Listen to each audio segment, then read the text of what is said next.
Assalamualaikum warahmatullahi wabarakatuh. Perkenalkan, nama saya Elparisi, NPMA 1D019062. Di sini saya dari kelompok 6 dengan judul materi organisasi tingkat populasi. Di sini saya akan memperkenalkan anggota kelompok saya. Yang pertama itu Hasri Sertika Ayu dengan NPM 48, Dendi Saputra dengan NPM 50, saya sendiri Elparisi dengan NPM 62, Kesi Wulandari NPM 64, Inka Puspita NPM 66, dan David Halomoan NPM 68. Baiklah, di sini saya akan menjelaskan materi saya, yaitu populasi dan indeks kelimpahan relatif natalis. Nah, pengertian populasi. Apa sih itu populasi? Populasi adalah individu-individu yang berkumpul di suatu tempat tertentu pada waktu yang sama dan akan membentuk organisasi kehidupan. Nah, individu-individu dalam populasi tersebut dapat melakukan perkawinan dan menghasilkan keturunan. Nah, populasi di sana diartikan juga kumpulan individu dari suatu jenis organisme. Pengertian ini dikemukakan untuk menjelaskan bahwa individu-individu suatu jenis organisme itu dapat tersebar luas di muka bumi. Namun, tidak semuanya dapat saling berhubungan untuk mengadakan perkawinan atau pertukaran informasi genetik karena tempatnya yang terpisah. Nah, individu-individu yang hidup di suatu tempat tertentu antara sesamanya dapat melakukan perkawinan sehingga dapat mengadakan pertukaran informasi genetik, dinyatakan sebagai satu kelompok yang disebut dengan populasi. Nah, di sana juga terdapat pengertian indeks kelimpahan relatif. Nah, apa sih itu indeks kelimpahan relatif? Nah, di sana kelimpahan relatif itu adalah proporsi yang dipresentasikan oleh masing-masing spesies dari seluruh individu dalam suatu komunitas. Nah, kelimpahan itu sendiri yaitu jumlah yang dihadirkan oleh masing-masing spesies dari seluruh individu dalam komunitas. Nah, berdasarkan pengertian tersebut dapat disimpulkan bahwa kelimpahan atau jumlah atau banyaknya individu pada suatu area tertentu dalam suatu komunitas. Nah, kelimpahan relatif itu atau sering disingkat dengan KR. Kelimpahan itu sendiri dihitung dengan menggunakan rumus. Nah, rumusnya itu teman-teman dapat melihatnya pada PPT. Nah, yang terakhir itu pengertian natalis. Apa sih natalis itu? Natalis itu merupakan kemampuan populasi untuk bertambah atau untuk meningkatkan jumlahnya. Nah, melalui produksi individu baru yang dilahirkan atau ditetaskan dari teliu atau telur melalui aktivitas perkembangan. Baiklah, itulah materi yang dapat saya sampaikan. Terima kasih. Assalamualaikum warahmatullahi wabarakatuh. Perkenalkan, saya Hasri Sertika Ayu dari Pendidikan Biologi Unit 10 dengan NPM A1D019048. Di sini saya akan menjelaskan tentang mortalitas dan distribusi umur pada materi ekologi. Yang pertama itu mortalitas. Nah, mortalitas ini berhubungan dengan tingkat kematian. Di mana mortalitas ini dinyatakan sebagai proporsi atau jumlah individu yang mati dalam suatu selang waktu dari jumlah individu populasi awal. Secara alami, kematian disebabkan oleh faktor kecelakaan, umur tua, dan serangan predator.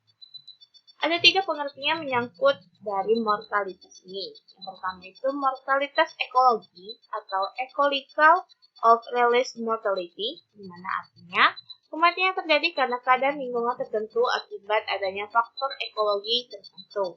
Yang kedua, mortalitas minimum teoritis, di mana artinya kematian yang terjadi hanya karena faktor ketuaan dan bukan karena limiting factor. Yang ketiga itu mortalitas khusus atau specific mortality, persentase atau tingkat kematian dari populasi semula untuk setiap periode waktu tertentu.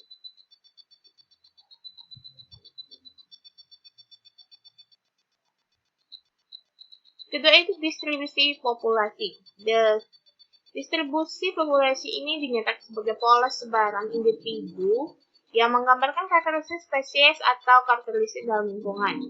Secara ekologis, populasi umumnya memiliki 3 bentuk sebaran umum, yaitu yang pertama sebaran muda atau praproduksi, yang kedua yaitu reproduksi, dan yang ketiga itu sebarannya itu umur tua atau post reproduksi. Proporsi individu dalam setiap kelompok umur disebut dengan distribusi umur. Nah, lamanya periode umur ekologi jika dibandingkan dengan panjangnya umur sangat beragam tergantung pada jenis organisme dan kondisi lingkungan yang melingkupinya. Di mana sebaran umur dalam populasi akan sangat mempengaruhi natalitas dan mortalitas yang akhirnya berpengaruh terhadap densitas populasi. Umur di dalam populasi itu dapat digambarkan dalam bentuk 3 piramida yang biasa disebut dengan sebagai piramida umur populasi. Di mana bagi-bagiannya itu, yang pertama itu piramida bentuk segitiga, di mana piramida ini menunjukkan persentase individu muda di dalam populasi tinggi. Dan artinya dalam bentuk piramida segitiga ini, persentase kelompok umur muda persentasenya itu pertumbuhannya tinggi daripada pertumbuhan populasi eksponensial. Yang kedua, piramida bentuk genta menunjukkan proporsi imbang antara pertumbuhan individu muda dengan individu tua. Dan laju pertumbuhan ini konstan dan stabil. Yang ketiga, piramida bentuk Candy menunjukkan persentase yang rendah untuk individu-individu muda dan proporsi besar pada fase setelah reproduksi. Ini adalah contoh bentuk dari 3 piramida tadi. Demikianlah penjelasan saya tentang materi ekologi dengan mortalitas dan distribusi umur populasi. Semoga video ini dapat membantu teman-teman semua dalam mempelajarinya. Saya akhiri, wassalamualaikum warahmatullahi wabarakatuh.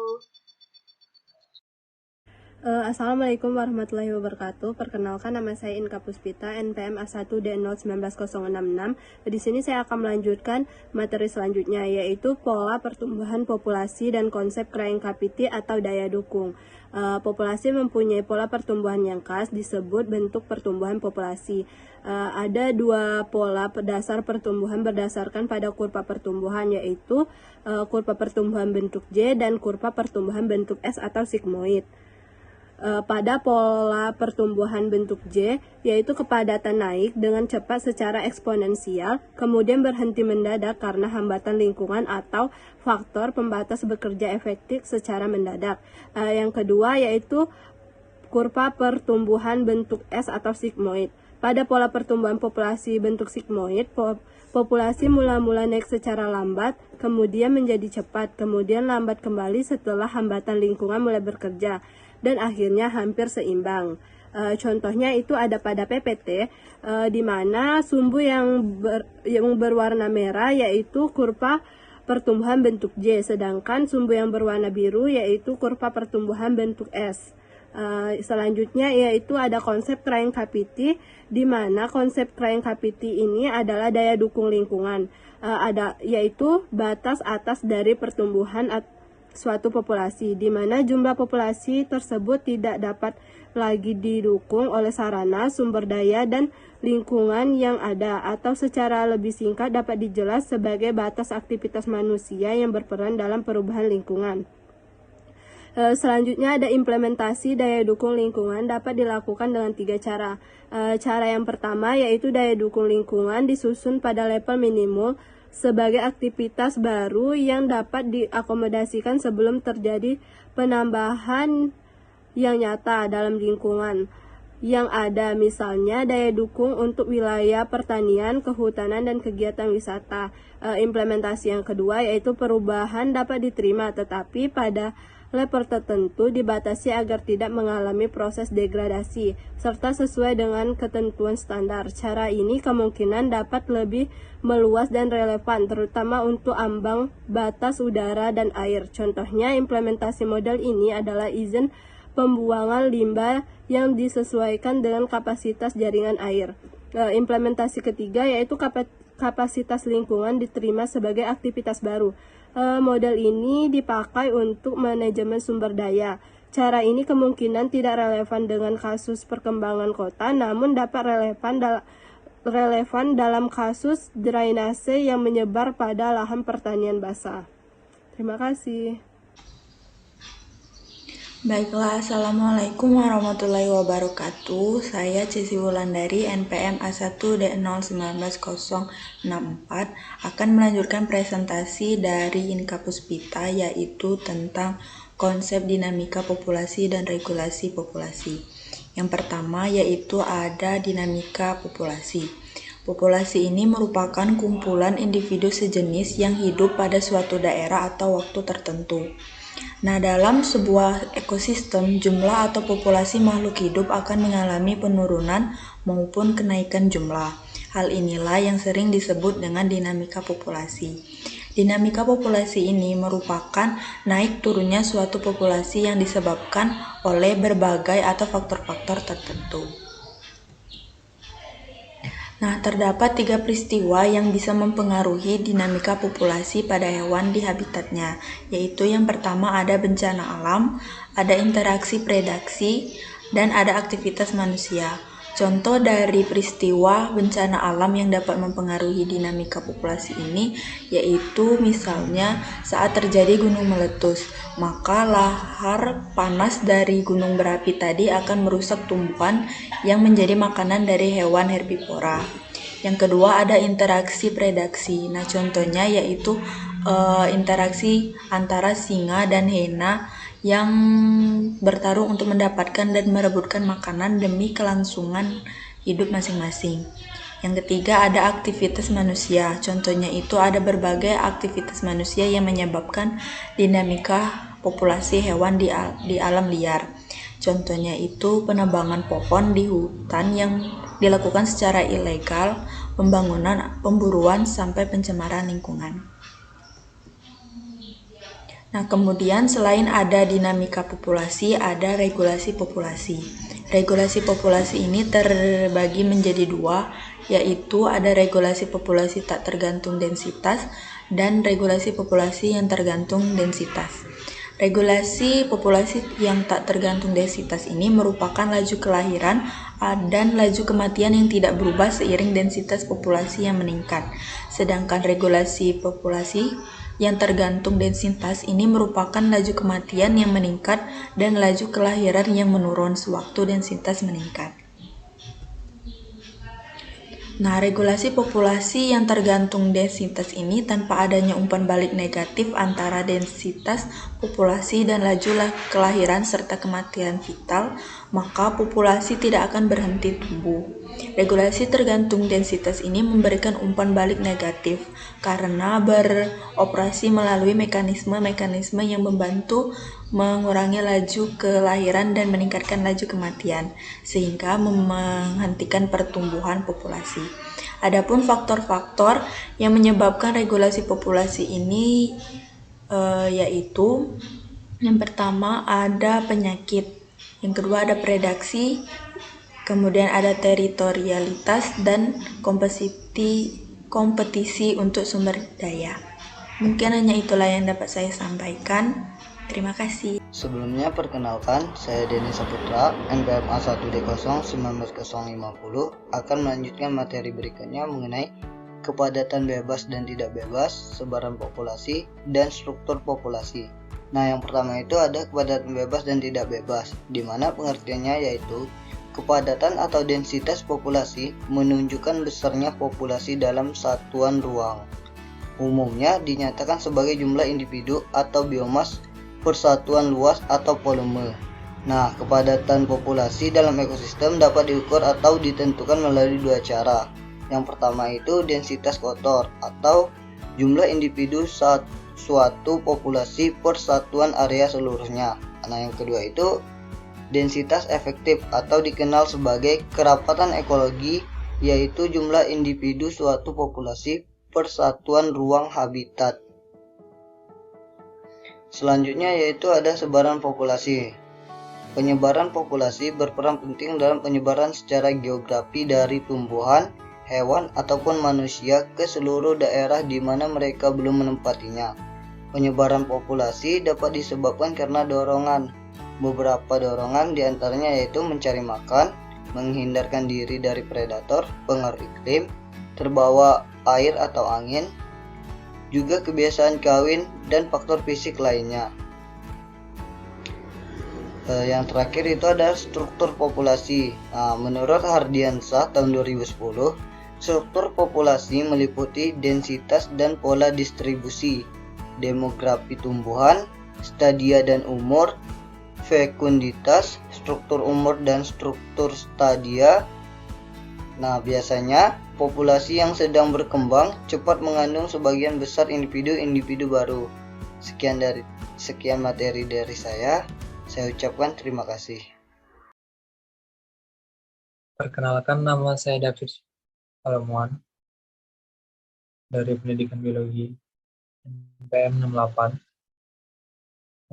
Video ini dibuat guna untuk memenuhi tugas dari mata kuliah ekologi. Baiklah, saya akan menjelaskan struktur populasi dan frekuensi alam.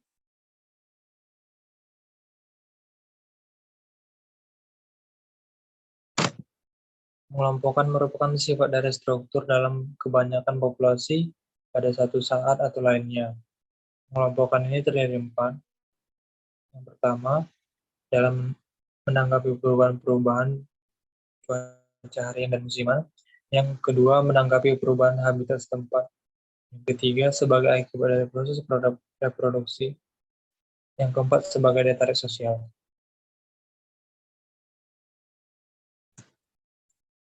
Ale, dalam Odum 1993, kawanan-kawanan ikan dapat tahan terhadap dosis tertentu dari racun yang diberikan ke dalam air jauh lebih baik daripada individu-individu yang terpencil. Individu-individu yang terpencil lebih tahan terhadap racun apabila ditempatkan ke tempat yang dulunya ditempati oleh kelompok-kelompok ikan daripada ditempati dalam air yang tidak dibumbui secara biologi. Lebah-lebah juga memberikan contoh dari nilai kelompok. Sarang lebah atau kawanan lebah dapat mengeluarkan dan dapat mempertahankan panas yang cukup dalam masa untuk hidupnya. Semua individu pada temperatur yang cukup rendah yang akan mampu membunuh semua individu seandainya mereka hidup terpencil. Selanjutnya yaitu isolasi dan teritorialitas. Isolasi yaitu pengecualian individu anggota populasi oleh yang lainnya dalam suatu populasi.